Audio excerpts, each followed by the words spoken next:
కొలొస్సెయులకు 1వ అధ్యాయం. క్రీస్తు యొక్క ఆధిపత్యం, ద సూప్రమసీ ఆఫ్ క్రైస్ట్. పౌలు కొలొస్సెయుల విశ్వాసం మరియు ప్రేమను గుర్తిస్తూ వారికి కృతజ్ఞతలు తెలుపుతాడు. ఈ విభాగం సంఘంతో సహా అన్ని విషయాల సృష్టికర్త, పోషకుడు, అధిపతిగా యేసు యొక్క ప్రాధాన్యతపై లోతైన విషయాలు తెలియచేస్తాడు. పౌలు తన సొంత బాధలను మరియు చర్చి కొరకు అపోస్తలుడిగా తన పాత్రను చర్చిస్తాడు. ఇక 1వ అధ్యాయం వినండి. అపోస్తలుడైన పౌలు కొలస్సై వారికి రాసిన లేఖ. కొలస్సై 1వ అధ్యాయం. కొలస్సైలో నివాసముంటూ క్రీస్తులో పవిత్రులై నమ్మకమైన సోదరులకు దేవుని సంకల్పం ప్రకారం క్రీస్తు యేసు రాయబారి పౌలు మన సోదరుడు తిమోతి రాస్తున్న సంగతులు. మన తండ్రి అయిన దేవుని నుంచి, ప్రభువైన యేసుక్రీస్తు నుంచి మీకు కృప, శాంతి కలుగుతాయిగాక. క్రీస్తు యేసు మీద మీ నమ్మకం గురించి, పవిత్రులందరి పట్ల మీ ప్రేమ గురించి మేము విన్నాం. అప్పటి నుంచి పరలోకంలో మీకోసం ఉంచబడ్డ ఆశాభావాన్ని బట్టి మన ప్రభువు యేసుక్రీస్తు తండ్రి అయిన దేవునికి కృతజ్ఞతలు చెబుతూ మీకోసం ఎప్పుడూ ప్రార్థన చేస్తూ ఉన్నాం. శుభవార్త అనే సత్యవాక్కు మీ దగ్గరకు వచ్చినప్పుడు ఈ ఆశాభావం గురించి మీరు విన్నారు. ఈ శుభవార్త లోకం అంతటా వ్యాపిస్తూ ఫలిస్తూ ఉంది. మీరు దానిని విని దేవుని కృపను నిజంగా గ్రహించిన నాటి నుంచి అది మీ మధ్య కూడా అలాగే ఫలిస్తూ ఉంది. మీరు మా ప్రియమైన సాటి దాసుడు ఎపఫ్రా వల్ల శుభవార్త నేర్చుకున్నారు. అతడు మీ విషయంలో క్రీస్తుకు నమ్మకమైన సేవకుడు. దేవుని ఆత్మలోని మీ ప్రేమ భావాన్ని అతడు మాకు తెలియజేశాడు కూడా.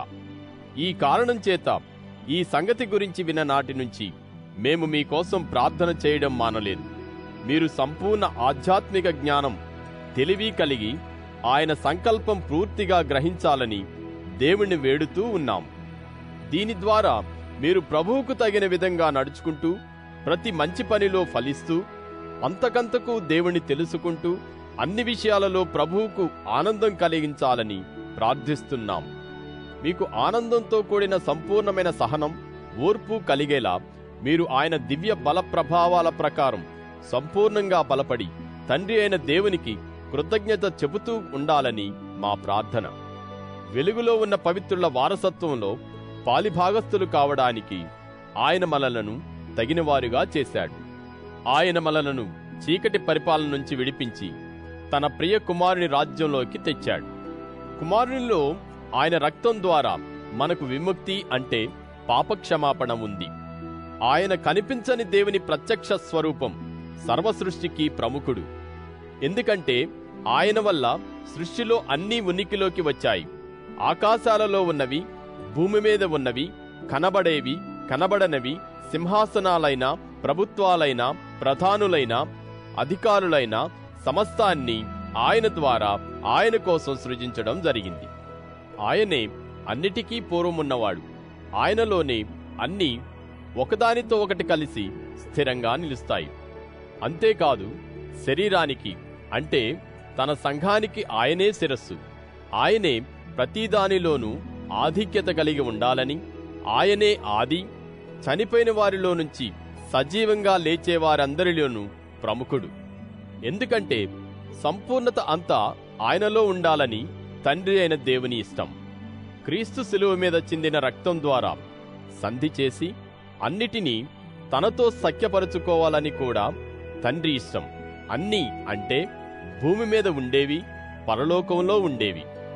గతంలో మీరు దేవుని విషయంలో పరాయివారు, మీ చెడు పనుల కారణంగా ఆయన పట్ల విరోధభావం గలవారు. ఇప్పుడైతే రక్తమాంసాలున్న క్రీస్తు శరీరంలో మరణం ద్వారా ఆయన మిమ్ములను తనతో సఖ్యపరుచుకున్నాడు. ఆయన దృష్టిలో మిమ్ములను తన ముందు పవిత్రంగా, నిర్దోషంగా, అనింద్యంగా నిలబెట్టుకోవాలని ఇందులో ఆయన ఉద్దేశ్యం. మీరు సుస్థిరంగా, దృఢంగా ఉంటూ మీరు విన్న శుభవార్త ఇచ్చే ఆశాభావం నుంచి తొలగిపోకుండా విశ్వాసంతో సాగిపోతూ ఉంటే ఆయన అలా చేస్తాడు. ఈ శుభవార్త ప్రకటన ఆకాశం క్రింద ఉన్న సర్వ సృష్టిలో జరిగింది. దీనికి నేను, పౌలును సేవకుడినయ్యాను. ఇప్పుడు మీకోసమైన నా బాధలలో ఆనందిస్తూ ఉన్నాను.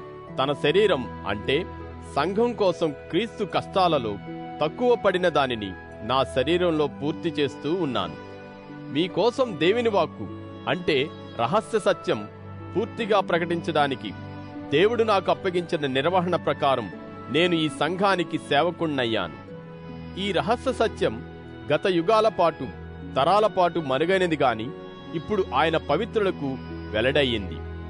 యూదులు కాని ఇతర జనాల మధ్య ఉన్న ఈ రహస్య సత్యం దివ్య ఐశ్వర్యం తన పవిత్రులకు తెలియచేయడానికి దేవుడు ఇష్టపడ్డాడు. ఈ రహస్య సత్యం మీలో ఉన్న క్రీస్తు ఆయనే మహిమను గురించిన ఆశాభావం. మేమాయనను ప్రకటిస్తూ సర్వజ్ఞానంతో ప్రతి ఒక్కరిని హెచ్చరిస్తూ ప్రతి ఒక్కరికి ఉపదేశిస్తూ ఉన్నాం. ప్రతి ఒక్కరిని క్రీస్తు యేసులో పరిపూర్ణులుగా దేవుని ముందు నిలబెట్టాలని మా ఉద్దేశం. ఇందుకే నేను పాటుపడుతూ ఉన్నాను. నాలో బలంగా పనిచేస్తున్న ఆయన కట్టుదిట్టమైన క్రియాశీలత ప్రకారం నేను పోరాడుతూ ఉన్నాను. కొలొస్సయులకు 2వ అధ్యాయంలో తప్పుడు బోధనలకు వ్యతిరేకంగా హెచ్చరిక, వార్నింగ్ అగేన్స్ట్ ఫాల్స్ టీచింగ్స్, మానవ తత్వశాస్త్రం, ఫిలాసఫీ, సంప్రదాయాలు మరియు దేవదూతల ఆరాధన లేదా ఇతర విశ్వశక్తుల ద్వారా మోసపోకుండా ఉండాలని కొలొస్సయులను హెచ్చరించాడు. విశ్వాసులు మానవ నియమాలు లేదా ఆచారాల ద్వారా కాకుండా శిలువపై క్రీస్తు త్యాగం ఆధ్యాత్మిక శక్తులను ఓడిస్తుందని మరియు పాత ప్రమాణాలు మరియు నియమాలను చెల్లదని ఆయన వారికి గుర్తు చేస్తాడు. క్రీస్తులో సంపూర్ణులుగా చేయబడ్డారని నొక్కి చెబుతాడు. ఇక 2వ అధ్యాయం వినండి. కొలస్సీ 2వ అధ్యాయం. మీకోసం లవోదికయ పట్టణంలో ఉన్న వారి కోసం, నా ముఖం చూడని వారందరి కోసము నేనెంత తీవ్రమైన పోరాటం అనుభవిస్తున్నానో మీరు తెలుసుకోవాలని నా కోరిక. వారి హృదయాలు ప్రేమలో ఏకమై ఉండి ప్రోత్సాహం పొందాలని, వారికి అవగాహన, సంపూర్ణ నిశ్చయత, ఐశ్వర్యమంతా కలగాలని, తద్వారా వారు దేవుని రహస్య సత్యం, తండ్రి క్రీస్తు ఉభయుల విషయమైన రహస్య సత్యం తెలిసిపోవాలని పోరాడుతున్నాను. క్రీస్తులో జ్ఞాన వివేకాల నిధులన్నీ మరుగై ఉన్నాయి. ఎవరూ మిమ్ములను తీయటి మాటలతో మోసగించకుండా ఇది చెబుతున్నాను. నేను శారీరకంగా హాజరులో లేకపోయినా ఆత్మరీతిగా మీతో కూడా ఉండి మీ క్రమమైన ప్రవర్తన, క్రీస్తు మీద ఉన్న మీ స్థిర విశ్వాసం తెలిసి ఆనందిస్తూ ఉన్నాను. మీరు ప్రభువైన క్రీస్తు యేసును స్వీకరించిన విధంగానే ఆయనలో నడుచుకుంటూ ఉండండి. ఆయనలో వేరుపారి అభివృద్ధి పొందుతూ మీకు ఉపదేశం వచ్చినట్టే విశ్వాసంలో సుస్థిరమై దానిలో కృతజ్ఞతతో ఉప్పొంగిపోతూ ఉండండి. ఎవడూ వట్టి మోసం ద్వారా తత్వశాస్త్రంతో మిమ్మలను దోచుకోకుండా జాగ్రత్త. అలాంటిది క్రీస్తుకు అనుగుణమైనది కాదు గాని మనుషుల సాంప్రదాయాలకు, ఈ లోకములో ఉన్న ప్రాథమిక విషయాలకు అనుగుణమైనది. క్రీస్తులోనైతే దేవుని సర్వ సంపూర్ణత శరీర రూపంలో నివసిస్తూ ఉంది. సర్వాధికారానికి, ప్రభుత్వానికి పై అధికారి అయిన క్రీస్తులో మీరు సంపూర్ణులు. మీ శరీర స్వభావ పాపాలను తొలగించడం వల్ల ఆయనలో మీకు సున్నతి కూడా జరిగింది. ఇది క్రీస్తు జరిగించిన సున్నతి, చేతులతో చేసినది కాదు. మీరు బాప్తిసంలో ఆయనతో కూడా పాతిపెట్టబడ్డారు. ఆయనను చనిపోయిన వారిలో నుంచి సజీవంగా లేపిన దేవుని బలప్రభావాల మీద మీరు నమ్మకం పెట్టడం ద్వారా ఆయనతో కూడా సజీవంగా లేపబడ్డారు. మీరు మీ అపరాధాలలో శరీర సంబంధమైన సున్నతి లేని స్థితిలో ఆధ్యాత్మికంగా మరణమై ఉన్నప్పుడు దేవుడు మిమ్ములను క్రీస్తుతో కూడా బ్రతికించాడు.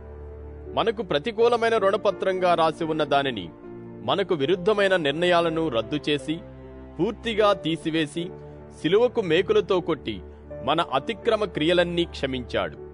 ప్రధానులను, అధికారులను శిలువ మీద జయించి నిరాయుధులను చేసి బహిరంగంగా ప్రదర్శించాడు.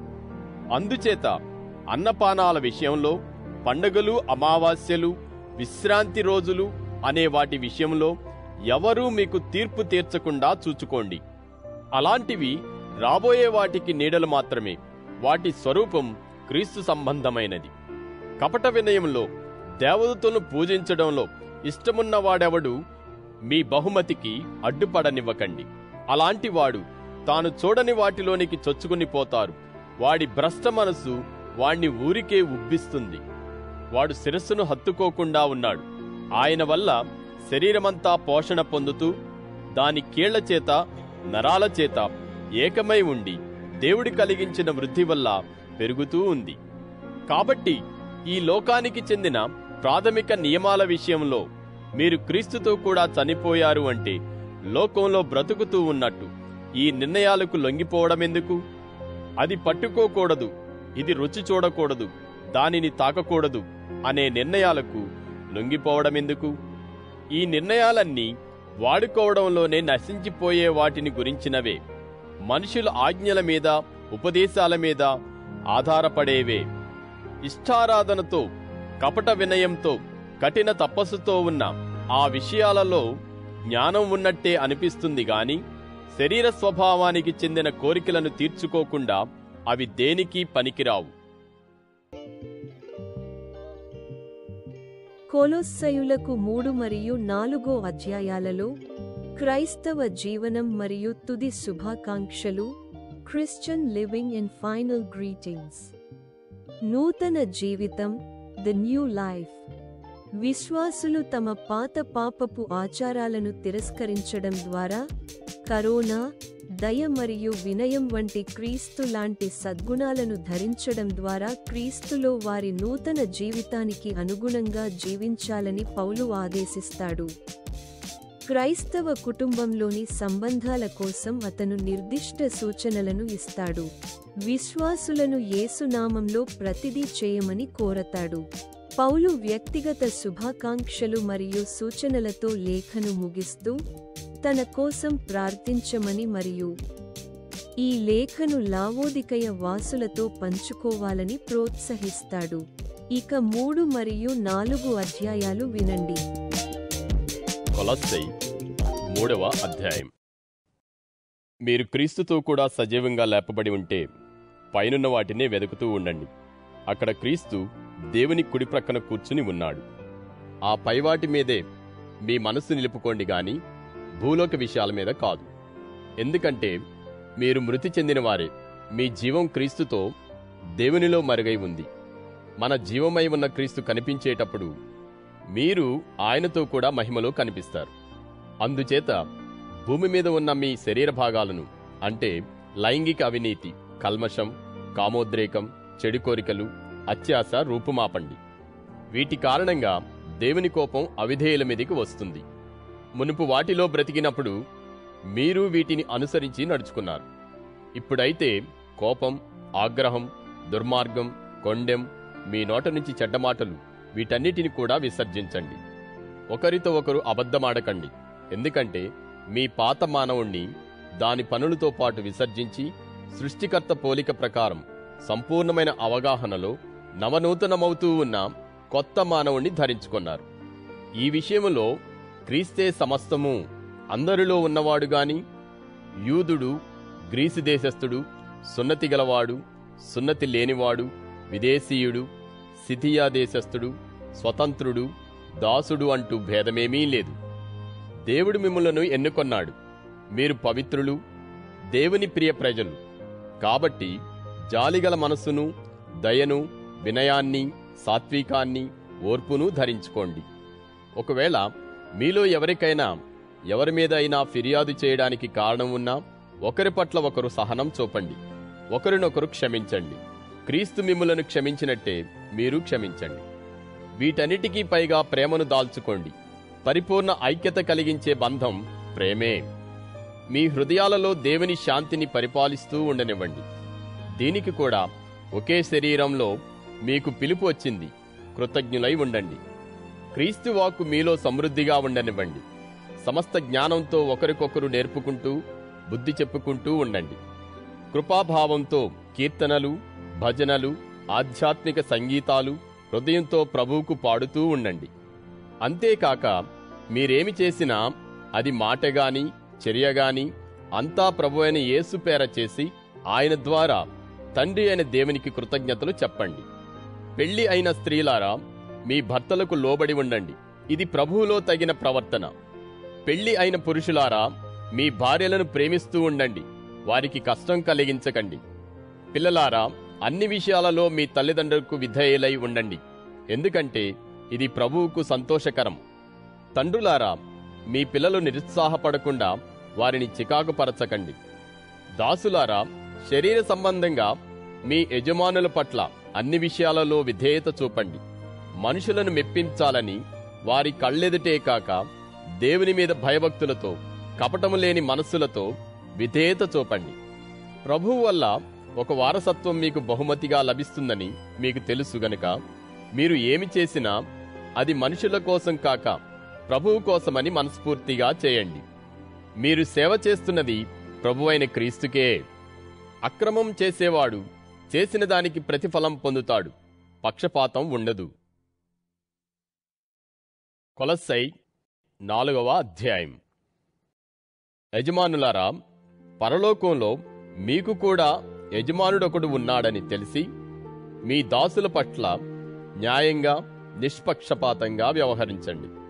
మెళకువగా ఉండి కృతజ్ఞతతో ప్రార్థన చేస్తూ ఉండండి. మా కోసం కూడా ప్రార్థించండి. క్రీస్తు రహస్య సత్యం కోసం నేను సంకెళ్ల పాలయ్యాను. మేమీ సత్యం ప్రకటించడానికి దేవుడు తన వాక్కు కోసం మాకు తలుపు తెరిచేలా, నేను మాట్లాడవలసిన విధంగానే దానిని స్పష్టం చేసేలా ప్రార్థించండి. సమయాన్ని సద్వినియోగం చేస్తూ బయటి వారి పట్ల జ్ఞానంతో ప్రవర్తిస్తూ ఉండండి. ప్రతి ఒక్కరికి ఎలా జవాబివ్వాలో అది మీరు తెలుసుకునేలా దయతో, ఉప్పు వేస్తే రుచి కలుగుతున్న రీతిగా మీ మాటలు ఎల్లప్పుడూ ఉండేలా చూడండి. నా విషయాలన్నీ తుకికస్ మీకు చెబుతాడు. ఇతడు ప్రియ సోదరుడు, ప్రభువులో నమ్మకమైన పరిచారకుడు, నా తోటి సేవకుడు. అతనికి మీ పరిస్థితులు తెలియాలని, ఇతడు మీ హృదయాలకు ప్రోత్సాహం కలిగించాలని ఈ కారణాల చేతనే నేనతన్ని మీ దగ్గరకు పంపుతున్నాను. మన నమ్మకమైన ప్రియ సోదరుడు మీలో ఒకడు అయిన ఒనేసేమును అతనితో కూడా పంపుతున్నాను. వీరు ఇక్కడ సంగతులన్నీ మీకు తెలియచేస్తారు. నాతో కూడా ఖైదులో ఉన్న అరిస్తార్కస్, బర్నబాకు, సమీప బంధువుడైన మార్కు మీకు అభినందనలు చెబుతున్నారు. మార్కును గురించి మీకు ఆదేశాలు వచ్చాయి. అతడు మీ దగ్గరకు వస్తే అతణ్ణి స్వీకరించండి. యుస్తస్ అనే యేసు కూడా అభివందనాలు చెబుతున్నాడు.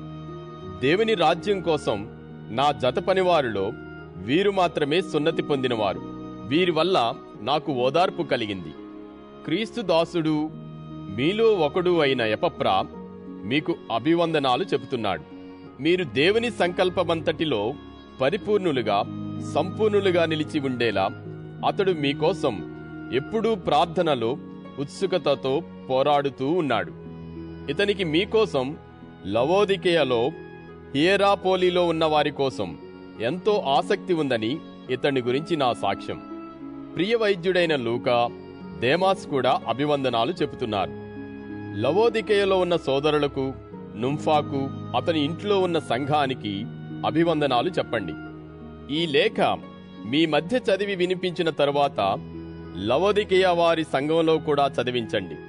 లవోదికేయ నుంచి వచ్చిన లేఖ మీరు చదివి వినిపించండి. ఆర్కిపస్తో ఈ మాట చెప్పండి.